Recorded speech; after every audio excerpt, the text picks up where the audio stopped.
Adenilde Petrina Bispo, militante do Movimento pela Democratização na Comunicação, falou à APS TV sobre o fechamento da Rádio Mega, uma rádio realmente comunitária que movimentou a região do bairro Santa Cândida entre 1997 e 2006.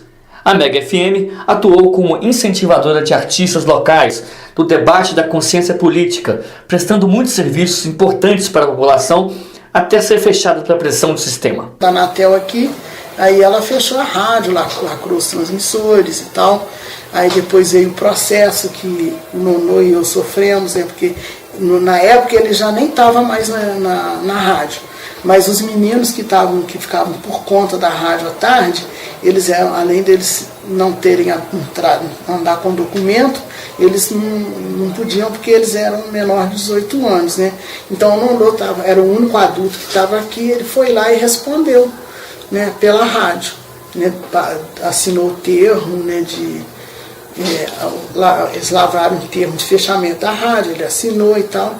Então quando eu cheguei do trabalho e o pessoal mais adulto chegou para fazer programação da noite, aí a gente já chegou com essa novidade, né, que a rádio tinha sido fechada e tal.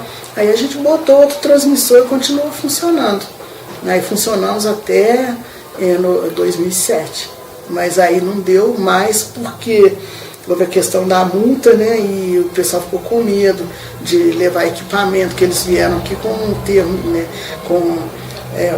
assim, como é que fala, gente? Com a comunicação da justiça, falando que ia fazer o levantamento de todos os equipamentos da rádio. E até fazer o montante da dívida. Se não desse, eles iam levar os equipamentos do diretor, né, do presidente e do vice. No caso, a presidente era a Dona Maria do Escadão e o vice era o Heré. Aí eles ficaram com muito medo, entendeu? A Dona Maria ficou com medo de perder o computador que ela tinha comprado, a geladeira nova, o Heré ficou com medo de perder a máquina de lavar que ele tinha comprado, tal coisa.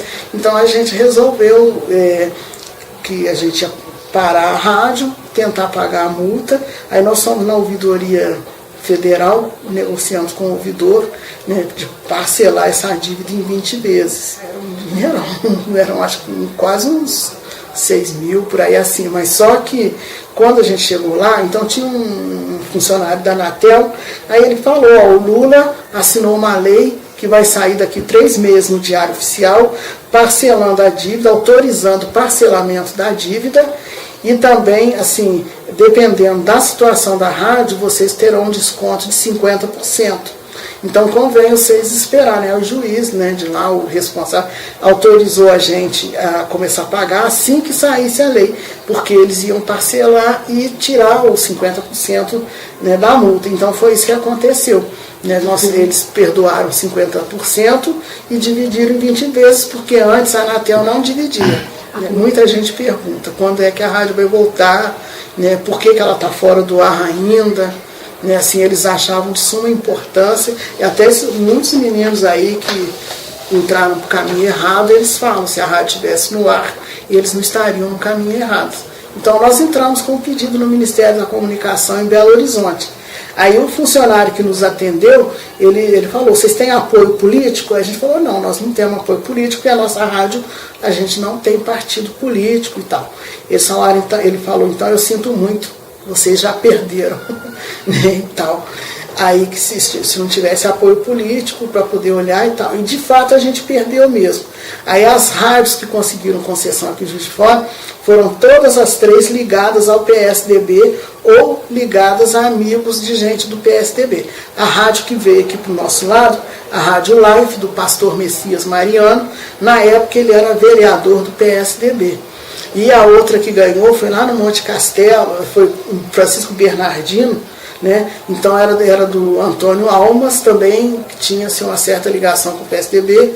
E lá na Zona Norte, né, segundo as pessoas falam, foi de amigos de gente do PSDB, por causa do nosso trabalho. Né, que era o nosso trabalho era um trabalho muito forte de conscientização, de denúncia, né, e tudo isso eu acho assim, que de uma certa maneira incomodou.